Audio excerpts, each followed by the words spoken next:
Okay, we're live. All right, so this week we are starting the components class. We're going to begin with protection and grounding spells, different components and things like that. Kind of talk a little bit about what information we could find folklore-wise and everything like that about different components and everything that have been used for that. Not specifically pulling from just one source or anything like that, so that's why you see the conglomerate of things beside me. But next week is luck and money, and then the week after that, my sister will be stopping by, and she will be going over the Cootie Magic and the Glamour Magic components as well. Explain what Cootie Magic is for those of us that don't for talk those the of y'all other who day. aren't on the inside of the joke, Cootie Magic is love spells. Just for those of y'all who didn't pick up on that. So, where to begin? So,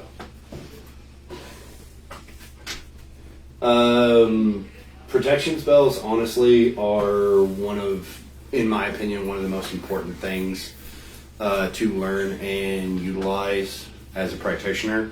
And it's not that I think people are going to be cursing, once you start down this path, it's not like I believe people are going to be cursing and hexing you up one side, down the other. But, if you feel that way, you may want to do a little self-reflection and find out why you feel that way. But just in general, protecting yourself from negative energy, unwanted attention, things like that. It's always good to utilize things like that in your practice and everything like that. A lot of protection spells also, a lot of the components in protection spells double down as grounding work, so there's not going to be a lot of separate mentioning of this is a grounding spell component and this is a protection spell component. They all kind of homogenize across the line with each other. So some good stones that can be used for that are fire agate, amber, amethyst, angelite. I can't even pronounce that, and I'm not going to. Bloodstone, carnelian, crossstone, pyrite, fool's gold, jade, jasper, jet, kunzite, labradorite, malachite, obsidian, petalite, prehnite, smoky quartz, sardonyx, starlight, tiger's eye, tourmaline, and turquoise. So, as not the resident stone person, some of the ones that I am familiar with, things like obsidian and iron pyrite specifically. Obsidian has been, think of it, it's more of an aggressive protection stone. Think of it this way, people have been, since, they figured out bang two rocks together, they have been making arrowheads, spearheads, knife blades, tools, things like that out of obsidian, flint, things like that. So you're looking more along the lines of a very aggressive protection stone. Like you want, this is a stone you would utilize if you honestly feel someone is legitimately coming after you. And in the words of my nana, any stone is a protection stone if you throw it hard enough. So, fool's gold is more of a protection, but a protection stone through using your brain, through utilizing your wisdom. So instead of, picture it like this, instead of taking the shot directly to the shield, it's kind of timing it to where right when they get up to it, just stepping out of the way and sticking your foot out Looney Tunes style. That's always kind of just funny for me to reference it that way because, yes, protection is a lot about strengthening things and hardening yourself against the outside, but what you want to do also is you want to utilize your brain in that capacity as well. And if you can just avoid the hit in general by just moving out of the way, that's always better.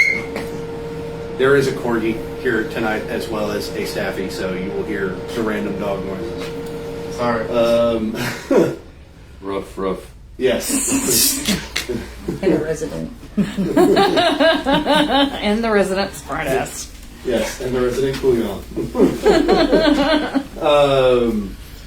So some of the protection herbs that most people don't normally think about being protection herbs are things like rose.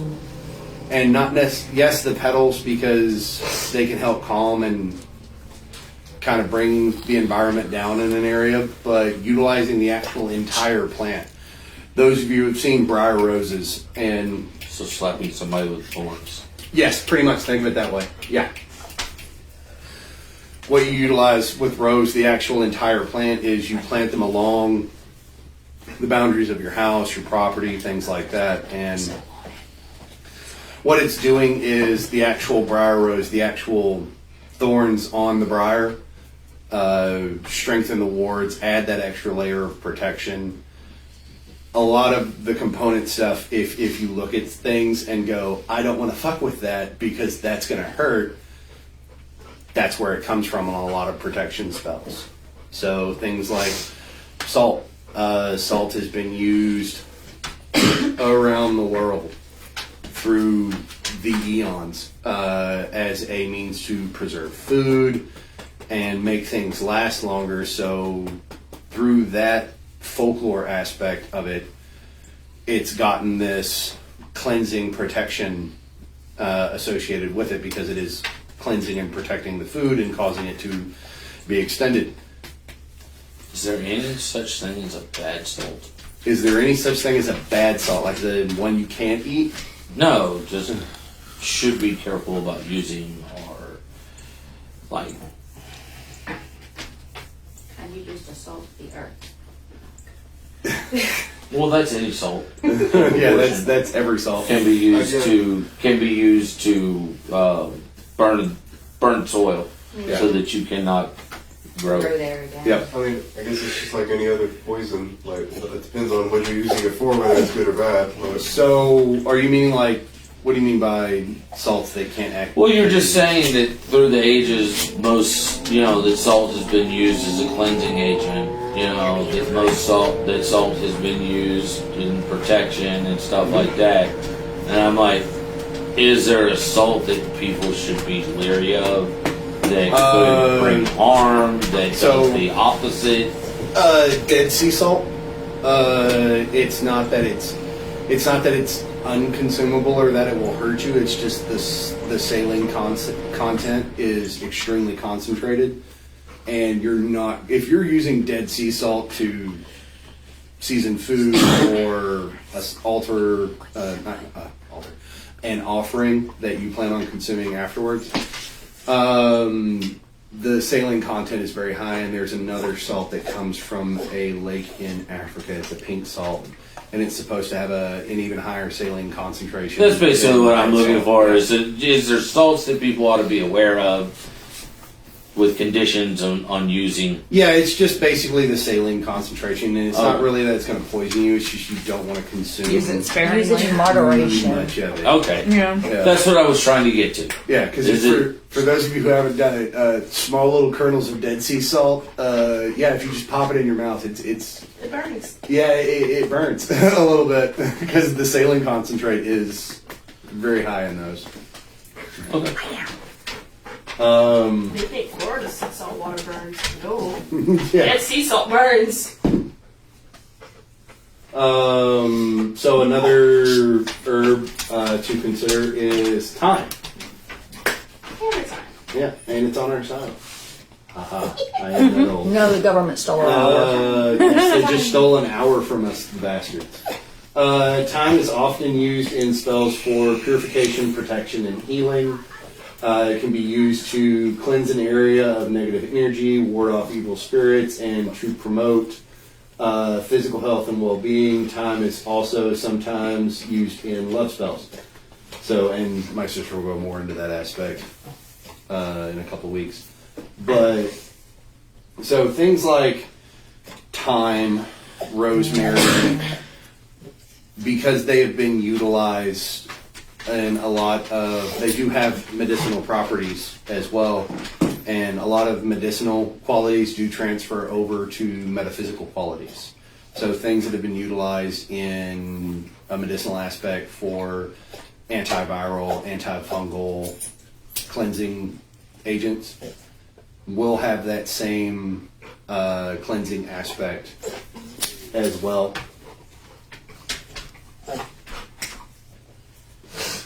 There was one on here that I wanted to discuss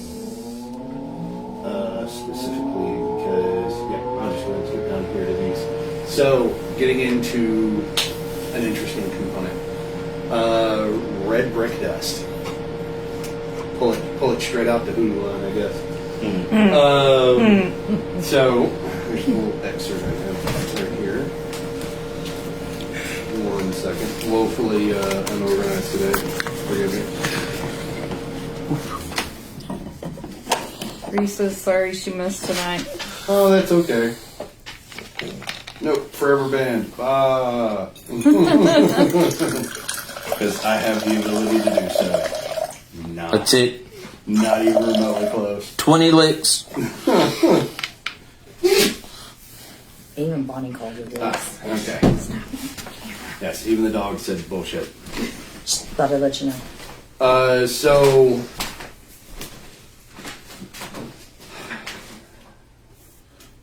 So red brick dust in more modern times is associated with hoodoo, and where they believe a lot of that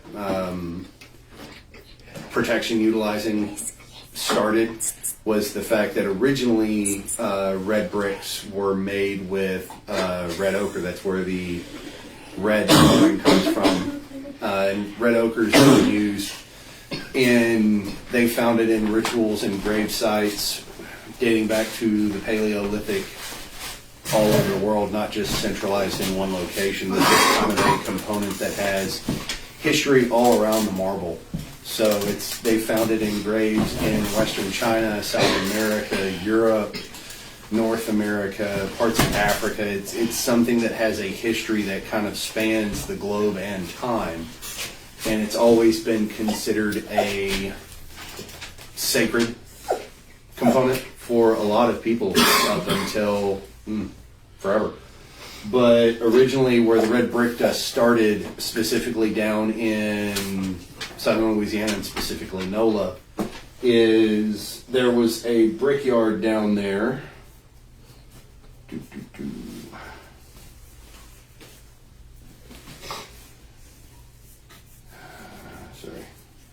So, in New Orleans, the most common known use of red brick dust is its application in pulverized dust form to the front steps of the home as a means of keeping evil away. It is said that red bricks were taken from the Dumaine Street Brickyard, one of the earliest places in New Orleans in which voodoo rituals occurred, and were used in rituals on floor washes as well. The last reference of the Dumaine Brickyard is listed as 1825. So what you're utilizing the red brick dust, and James, you're much more familiar with it than I am, especially being from that part of the world.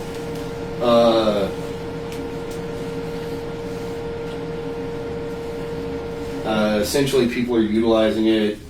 In my thought process, and please adjust it if I'm wrong, bricks were utilized to make homes. Homes protect you from the environment, the weather, random burglars. Well, it's not just that. You're carrying on that heritage.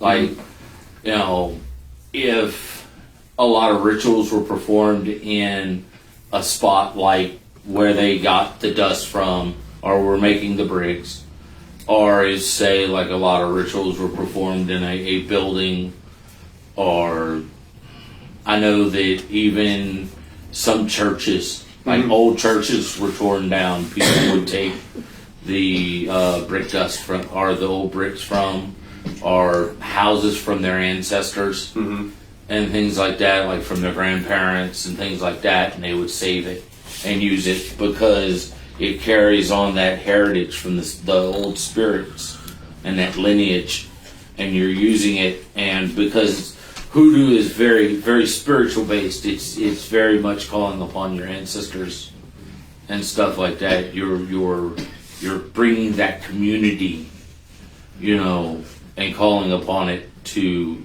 help protect.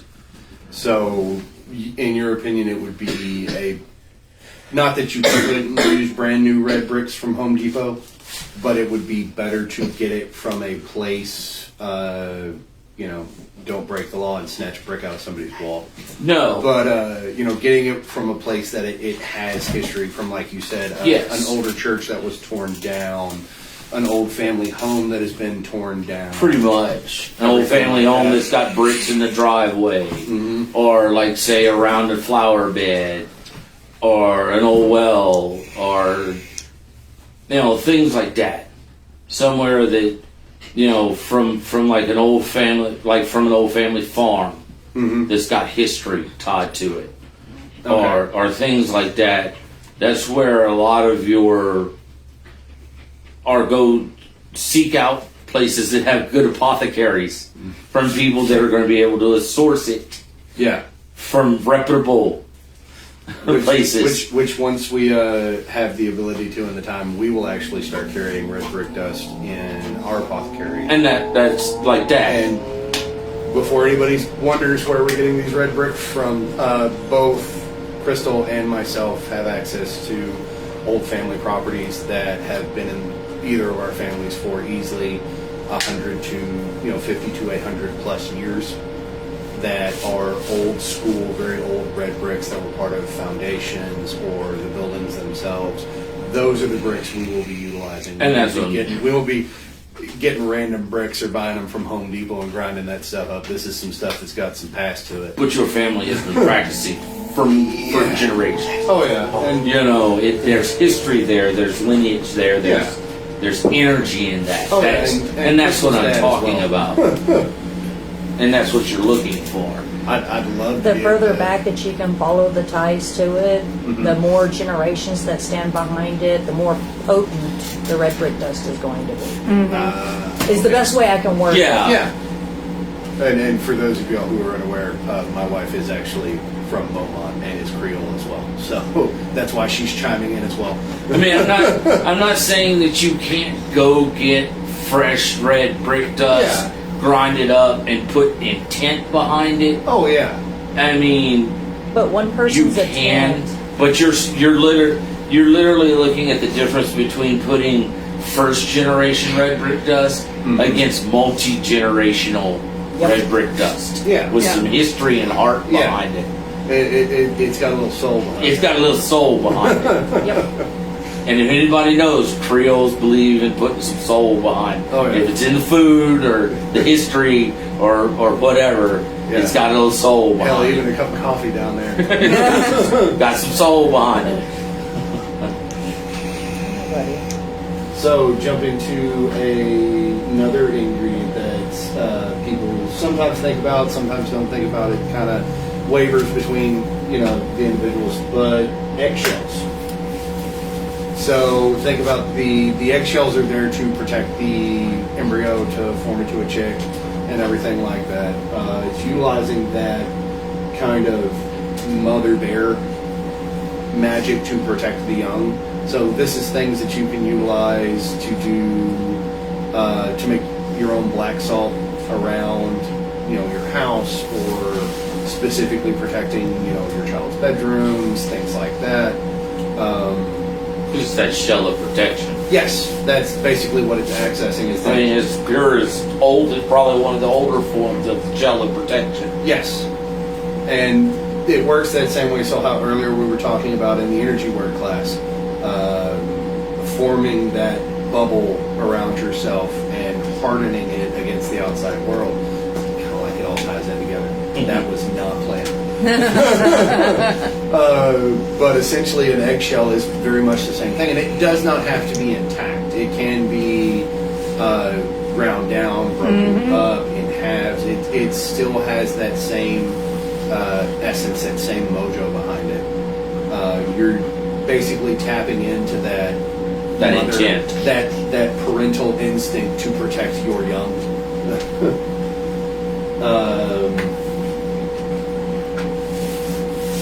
You can use the eggshells that you get from the store, but if you have the possibility of getting the ones from like a natural farm or raising from your own chickens, Yes.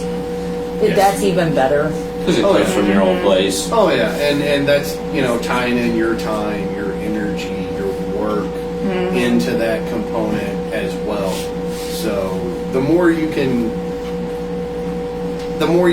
apply to it, the more it has to draw from and to pull back. So if you're raising chickens on your property, if you have the ability to, Or if your neighbor is. or your neighbor Or and your stuff like cousin. that. Yeah, Or somebody you know. they think about the time and work and energy that they put into raising those chickens.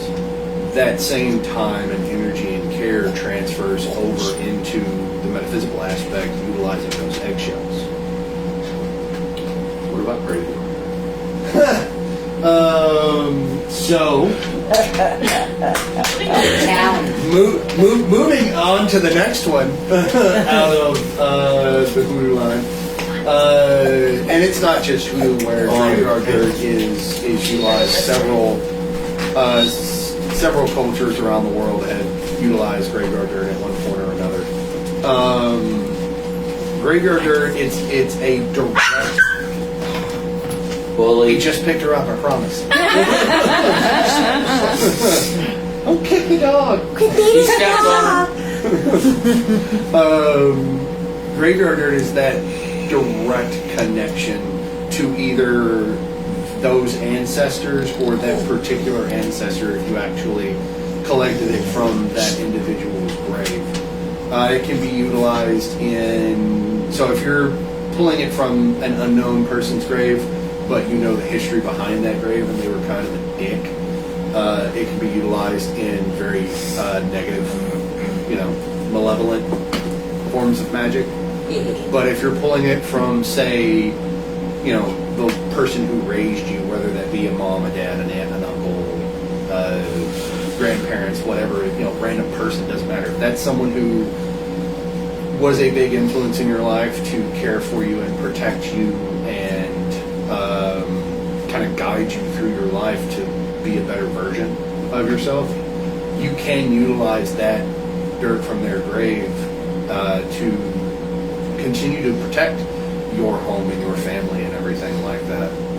Like the graveyard dirt that we sell through our cemetery is actually from a cemetery where a lot of my family's actually buried in that cemetery.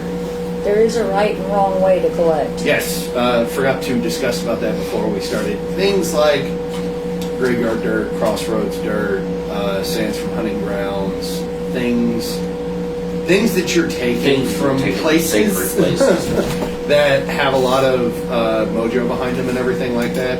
There is a proper way to do that.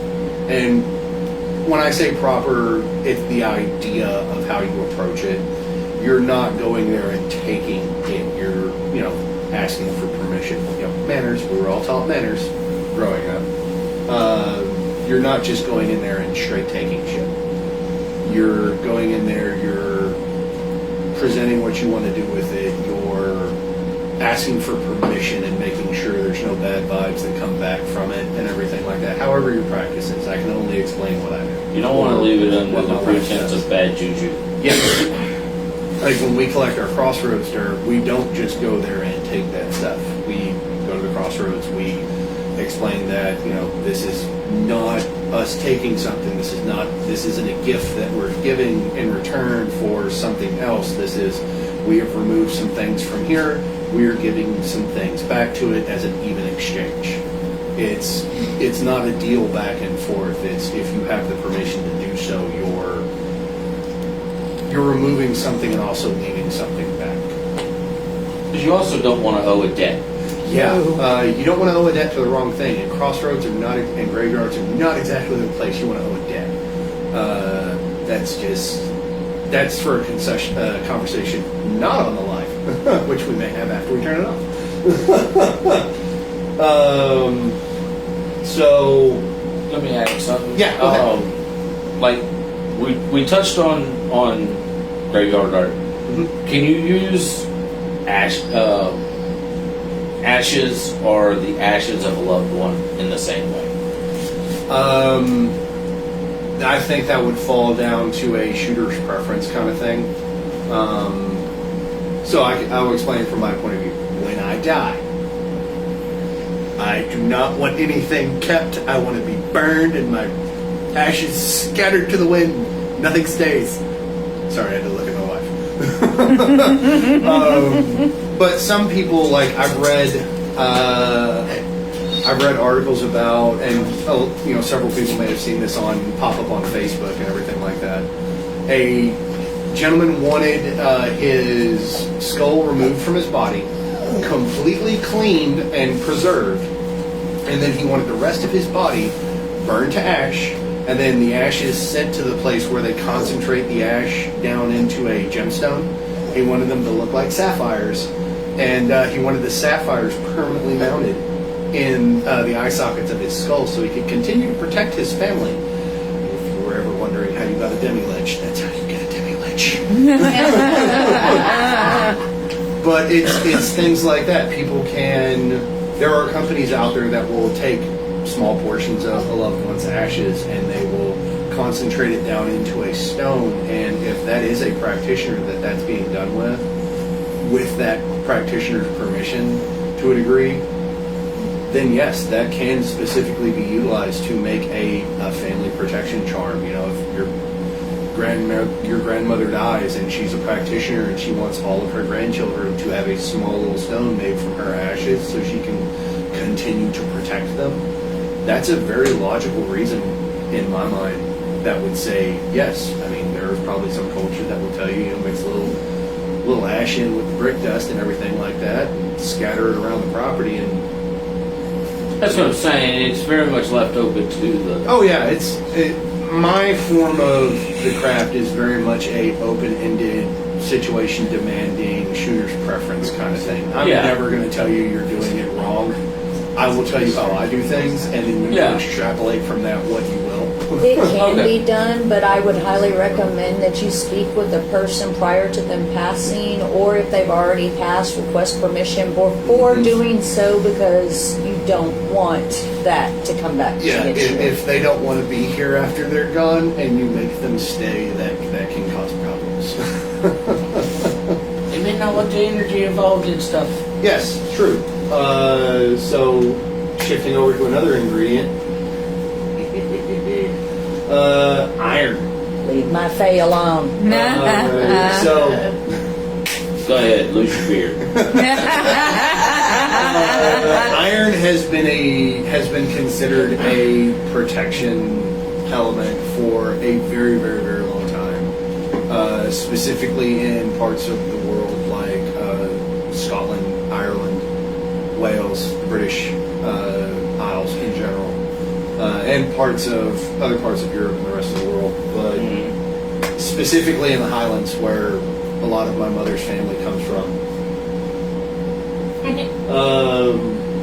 Iron was used to ward off from, and I will say the word I was always taught, to ward off from the Sidhe.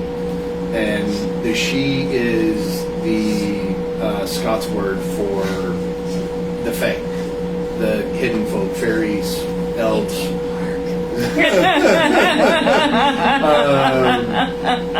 It was always said, the iron horseshoes that were on the horses when you were traveling, would protect you from things like the Babanchi and different other Fae entities. Nailing the horseshoe over the barn. Nailing horseshoes over the barns and the door. The doors. Yes.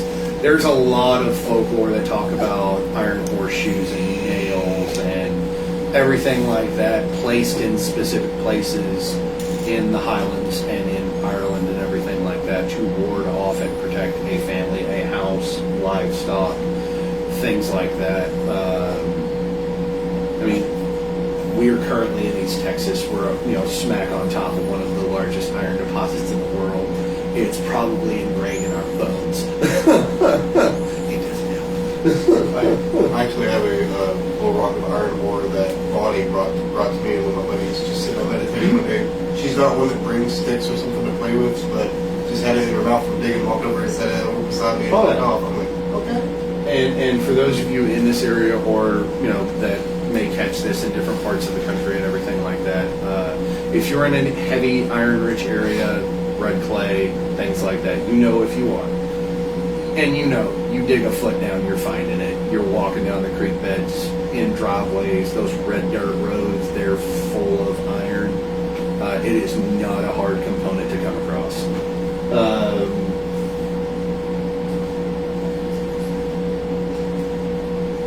So, getting into a sketchy topic, sage. Sketchy.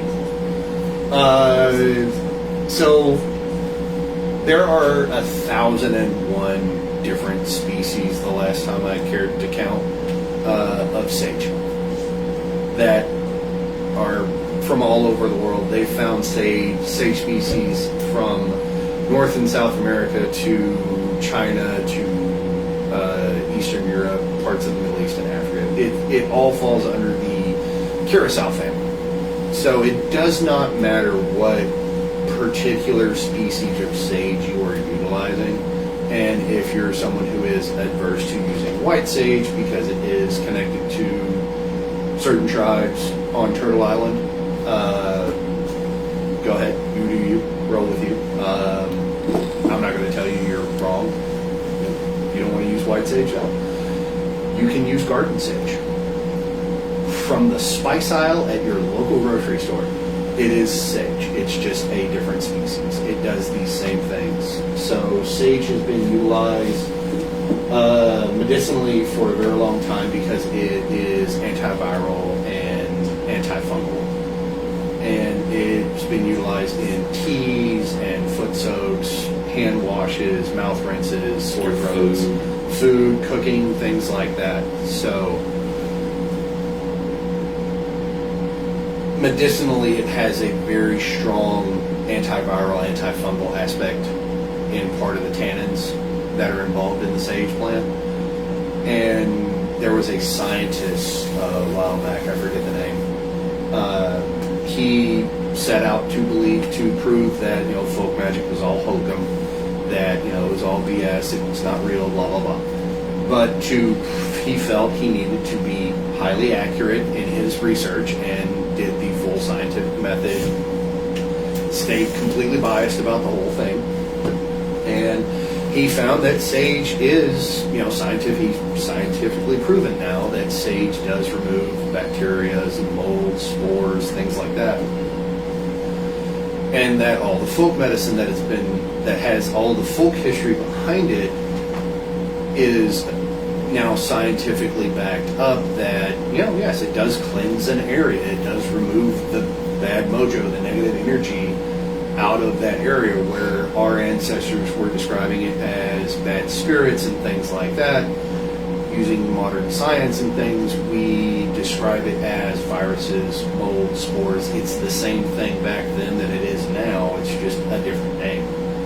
So when you're cleansing the area of the negativity, you're also removing viruses and things like that to actually heal your body. So think of it like that. When you're using the antiviral things, you're actually cleansing the area that the antivirals are going into. Sage is an antiviral. That's what it's doing. It is removing the negativity and everything like that. Whatever sage you're using, they all do the same thing. They've all done the same thing since forever. Is mugwort using the same way still? Like for cleansing and all that? To a certain aspect, it depends on kind of the practitioner. If they're utilizing that aspect of it. You compared them before and compared it as like a European sage kind of ish. Green sage is actually a native Europe. The green garden sage is actually a native European species. Gotcha. So, But I don't know if they don't a study to see if that's bacterial cleansing or not. not to my knowledge, but Oh. I can look. I can kind of dip my toe in that rabbit hole and see where it goes. Gotcha. That's probably something I just completely like misheard or combined a bunch of stuff to make up. It could have. I mean, I don't know. I can look through and do a little bit of hunting for you and see if that's what it actually comes out as. So another one of those things, Palo Santo. So Palo Santo has been used in South America and the region around Ecuador for a very long time, as they say wood. It's also been used to get rid of mosquitoes, drive away mosquitoes, other insects, and things like that. It is sourced from a tree in South America. It has been used for centuries, as a healing and protection element in many cultures. Researchers have even dated uses of Palo Santo back to the ancient Incas. This wood soothes energies, unlike sage, which clears them out. It is more subtle, but no less powerful. Basically, what you're doing is you're not really getting rid of the energy that's there. You're just kind of, slipping at the value. Just kind of thinking, just helping it calm down, chill, relax, and just kind of mellow the fuck out. For those of you who have not burned Palo Santo and everything like that, it's got a licorice smell to it. It's kind of interesting. I don't know how true this bit of folklore is. But the story I heard, the reason it has the name Palo Santo is a monk during the colonial days was, preaching the word of Jesus and everything like that, and was trying to convince people to live in a Christ-like way. And apparently the higher-ups in the church in that area, in the churches in that area, did not want him to become more popular, so they charged him with witchcraft. Apparently he had spent a lot of time with the local indigenous and was very familiar with this wood, and because he was such a good and pious person, they gave him the choice of what wood they were going to roast him with, physically. And he chose wood from that tree. And so they did, and they made him a gloriously huge, beautiful pyre when they did it. And they lit that sucker on fire, and it flared up real big, and then it self-smothers. Palo Santo is a self-smothering wood. It smolders itself. And so it flared up real huge and pretty, and then just smoldered itself out and just kind of stopped. And they, took that as a sign from God that they should follow this man. And that's how the Palo Santo name was given to that particular wood. I don't know how accurate that is. That's just the story I was told by a dude in Ecuador, and we're not going to question it any further than that. So did he become a saint? Oh man, that was the story I was told, dude. I don't even know. I never cared to look further than that. I just thought it was interesting. I just was wondering. No, I mean, legitimately, I have no idea. I figured Sergeant Smith knew him. He just... Yeah, okay. I'm not that old. Depends on who you ask. Sergeant Smith doesn't die. I just retire and wait for the next war. Yes, I'm aware. My soldiers said that to me frequently. The next one is pine.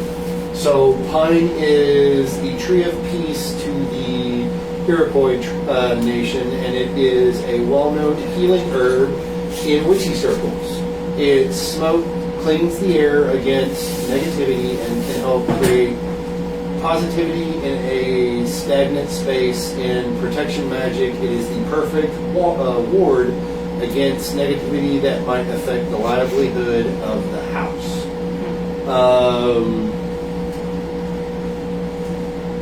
So as someone who is not familiar with the Iroquois nation and their practices, I cannot tell you if that is accurate or not. But no, I mean, trees have a long history of being utilized in protection magic. Think about it, oaks. Oaks have always been utilized in making very large doors and shields.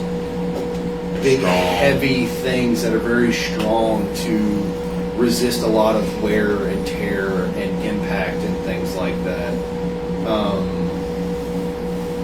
Trees in and of themselves have been utilized to create shelter and ways to defend ourselves since we figured out how to do so as human species.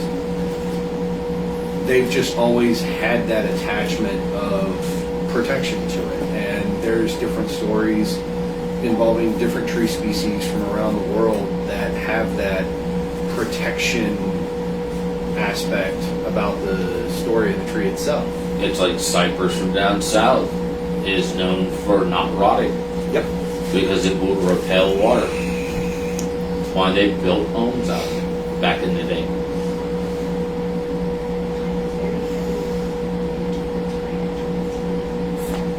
Yes. So the next one is Rosemary and her baby.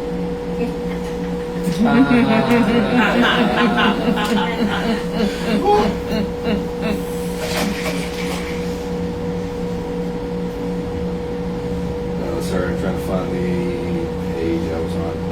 Okay. Yay. And your old as since you. So.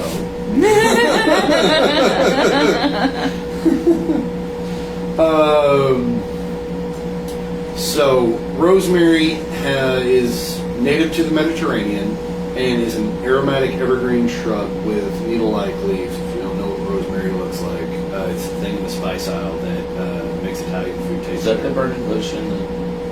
No, that's curacao. Okay. That's curacao. Rosemary is one of the most important old world magical herbs. There's an enormous amount of rosemary folklore that has been used for cleansing and purifying incense since ancient times. It was originally associated with Aphrodite and Venus. Rosemary's name means dew of the sea in Latin. Later, it became linked to the Virgin Mary, who is said to have given the plant its blue blossoms when she rested her blue mantle on a rosemary bush. Rosemary was worn by medieval brides and carried by wedding guests as a token of love and virtue. Also, there is a old saying that where rosemary grows, the woman rules. And typically the folklore behind it was believed that rosemary would not grow in a garden where a woman did not wear the pants in the house, essentially. The woman wasn't in grow charge. rosemary. There's a few song lyrics that key into that as well. More of my little less humor.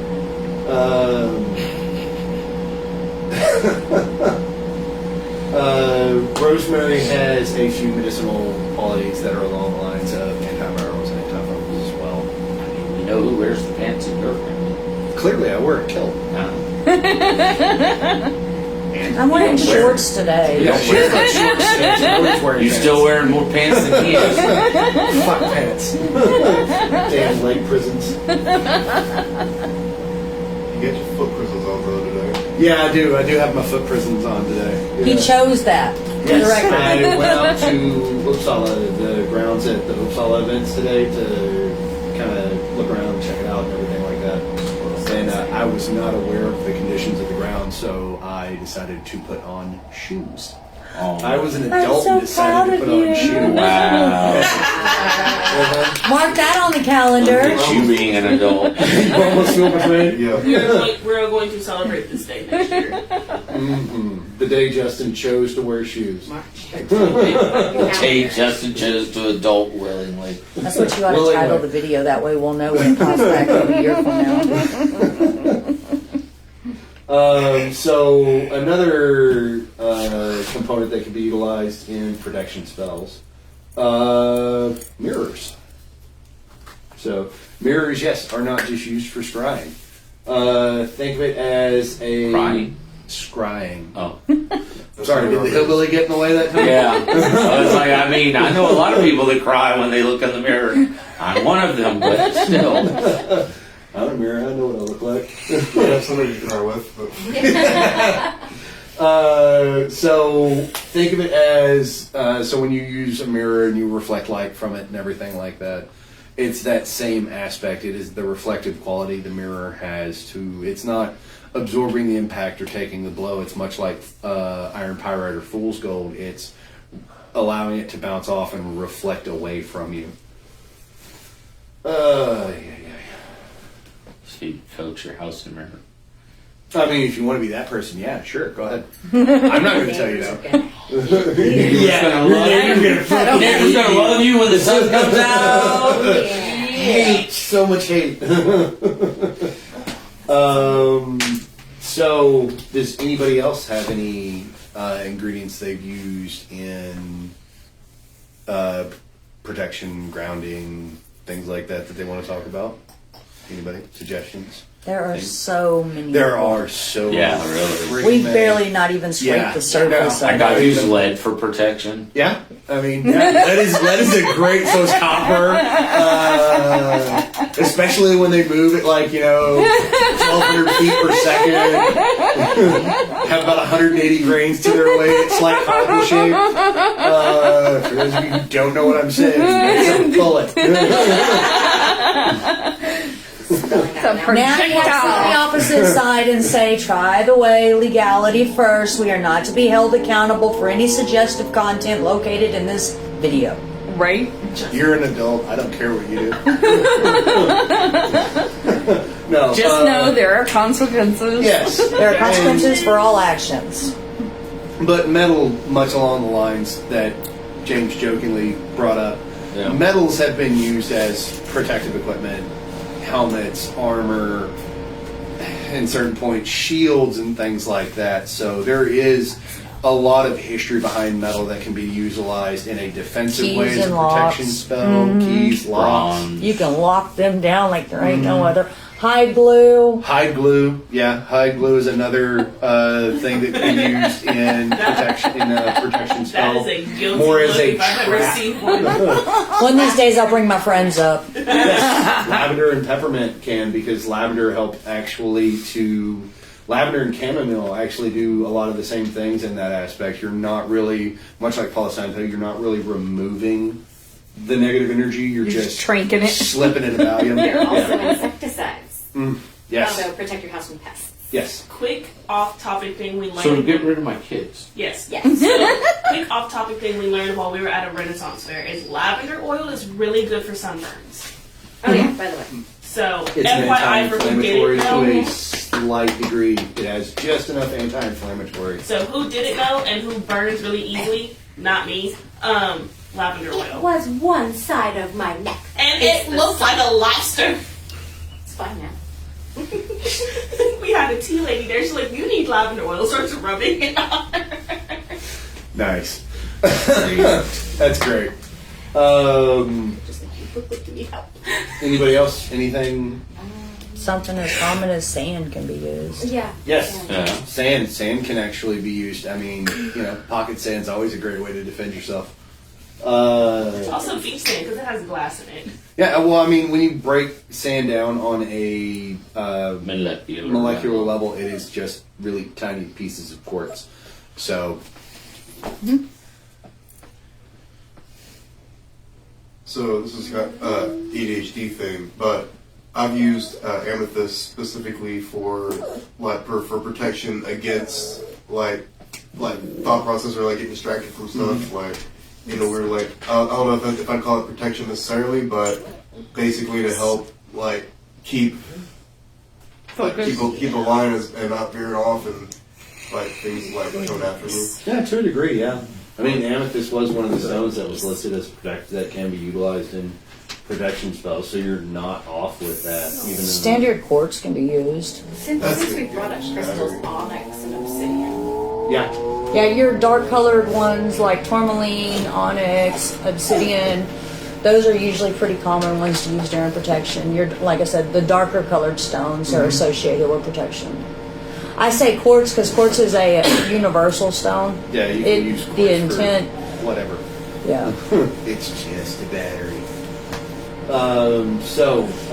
With that being kind of the end of the protection grounding components. What about railroad spikes? Is that Railroad spikes? falls under iron, right? Yeah, it is iron. Yeah, it's iron. Well, depending on what part of the country the railroad spikes come from, it may have more iron in it than certain points because above the snow line. Now you're getting into the metallurgy part, and Somebody Thank you actually for brought up stopping this me. question, so I actually needed to. Yes. I told them we would review the answer in the video since they were not able to be here with us tonight. Yeah. Railroad spikes are traditionally made from iron and then low carbon steels and everything like that. So it's touching into that iron aspect. So yes, you could take a load of fucking iron railroad spikes and drive them in next to your driveway, across your driveway, around your property, into the fence posts on your property. If you live in a place that has fence posts, you can just hang them up next to your door, things like I use them that. as a tent stake for any kind of tent camping I do. It's longer than a week. Mm-hmm. It's a great tent stake. Doesn't Oh, come yeah. out of the ground. But yeah, railroad spikes can definitely be utilized, and it's not necessarily that it is a railroad spike. You're connecting to the aspect of the material that they're traditionally made out of, which is the iron itself. But that is a good source because most, especially down here, most railroad spikes that you're finding are, I believe, low carbon, and the ones up north are a bit more iron based. but a lot of your iron, like you said, not just keep away the fae, it will help keep away spirits, Oh yeah, ghosts, oh yeah. as people talk about. Oh yeah. For Unwanted those of you who are negativity. supernatural No. fans, you can make you a set of brass knuckles out of a railroad spike, clock Casper with it. Yep. Final one is cedar. Yes. Also keeps away scorpions. Yep. So does lemon. I didn't know that one. I lived in a hotbed of scorpions, so we had to put a lot of like lemon peels and stuff around the house because we'd find them in the bathrooms, in our shoes, in our clothes, and like It in wasn't here, everything. was it? No, Oranges and lemons, both of them are associated No, with yeah. cleansing Yep. and cleaning, and so they would also be incorporated with forms of like cleansing your house and protecting your house as well. Oh yeah. Florida Definitely. water. Yes. Florida water. You can make your own simmer pot and then let it cool down and strain it into a bottle and spray it around your house and around your windowsills. It's really easy to do. Mix it in with your Windex or Fabuloso or vinegar, Yep. mop water, things like that. You're being a butt. Anybody else? Say, Yeah? "I'm not a disturb butt." You're being a Nope, butt. nope, nope. Don't sit Okay. on, you can't sit on my butt. Going once, So going twice. going once, going twice. Sold to the man in the hat. Upcoming events that we have next week. Sorry, this No, weekend, this we weekend. have Barstool Barstool Barstool races. races Saturday. and again, Grande, for- what is it? yes, Gringo Grande. Gringo Grande. Yeah. And then we That- also have Aspen. Yes. So Aspen Market is going to be in Jacksonville at Commerce Street Draft House okay, and that's kind of what around. from 5 to 10. Okay, so from 5 to 10, Commerce Street Draft House in Jacksonville for Aspen Market. A lot of local crafters, not necessarily a pagan market, but it's a lot of crafters in general, small makers and everything like that. Go support your local mom and pop businesses. Barstool races, I've said it before and I'll say it again. If you have never in your life seen someone drive down a road at 90 miles an hour at Barstool, you're missing out. And I And it's supposed to be suggest you raining do so. Saturday, so it's going to be fun to watch. Hey, they've got tires that they set up on the side of the road. They'll be fine. There's paramedics here. Your Right. daddy and his boys will be out there. They're firefighters. They know what they're doing. Right. Next week's Witchy Wednesday class is Luck and Money, which we Components. could all use some extra of that running around right now. Oh, yeah. Any other shows? Uppsala next month, every weekend. There's 4 weekends. Yes. Every weekend, Uppsala will be having its spring market. Like I said earlier, I got a chance to go out there today and check out the grounds. It's very beautiful the way everything is laid out. That's going to be in Gladewater. Yes, it's in Gladewater. It starts on the 6th and it runs all the way through to the 28th. The ACO will be walking around. Yes. Um, And it is from talking to Billy this morning, today, she said it is an open event. Please come out there regardless of what background you have, belief structure you have. This is about establishing community and everything like that. She will have, I know for a fact, One Nation out there. I think they're Cherokee's gonna be they're there. another nation. They're trying to actually see if they can come down as well. Choctaw. Yes, this is the goal is to have, yes, an Uppsala in East Texas, and yes, both Billy and their partner are Norse, but they're not going to shoo somebody off because you're not Norse pagan. They want it to be a community thing as well. And then in the end of April, yes, the end of April, last Sunday, the 28th, is Austin's Witch Fest. Down We're going to in be closed that week, Yes, by the we way. will be closed that week. The shop will be closed. We will still have Witchy Wednesday, but the shop itself will be closed because we are packing this whole motherfucker up and driving it 4 hours south to Austin. And then the next week The after last that's week in Polk. April and the first week in May, we will be closed. So we're going to Yes. be closed for 2 weeks. Yes, 2 because See, I don't know stuff. See, Austin Witch Fest takes place on the 28th, and then that next week, that which next is, weekend is Polk. is Polk, which I think is like the 3rd and the 4th. So Yeah. both those weeks, other than Witchy Wednesday, the shop is going to be closed because we're basically going to have the whole shop packed up. One, we're heading to Austin, then we're coming back home just to turn around and head Go to over Polk. to Yeah. Livingston. And so, I believe we discussed about by appointment things can still be done. yes. Absolutely. Message So- the page. Yes. Message the page, and we'll, if needed, we'll pop up here and see what we can do to help you. Yeah, by appointment if there's something, a situation going on or things you need or stuff like that, please don't hesitate to reach out to us that last week of April and that first week of May. We will set up appointments and try and still be able to assist as much as possible, even though most of the shop will be packed up. Anything else coming up soon other than that? No? April 13th Say is that's far tag. enough out. Yeah, April 13th. I completely forgot about that. Tag, the Tyler Area Gays, the Rainbow Market, and everything like Yeah. that. At Bergfeld. At Bergville. At Bergfield Park. Please go out and check out the vendors and everything out It's there. so pretty! Support the Pride community. Love is It is. love. Everybody's awesome. I love it. Personalities are awesome out there. You just Oh, have yeah. no idea. Oh, yeah. And one of these days I will get to go out there with a shirt when summer makes it for me and I have time that will say free dad hugs. Free proud dad hugs. So, but I also have to have time to go out there. Do a pin made. Oh no, I'm gonna get a full big ass shirt that says in front and back says proud dad free hugs. I love it. So, anything else? No? Alright, so y'all have a good night, be safe, and we'll see y'all later.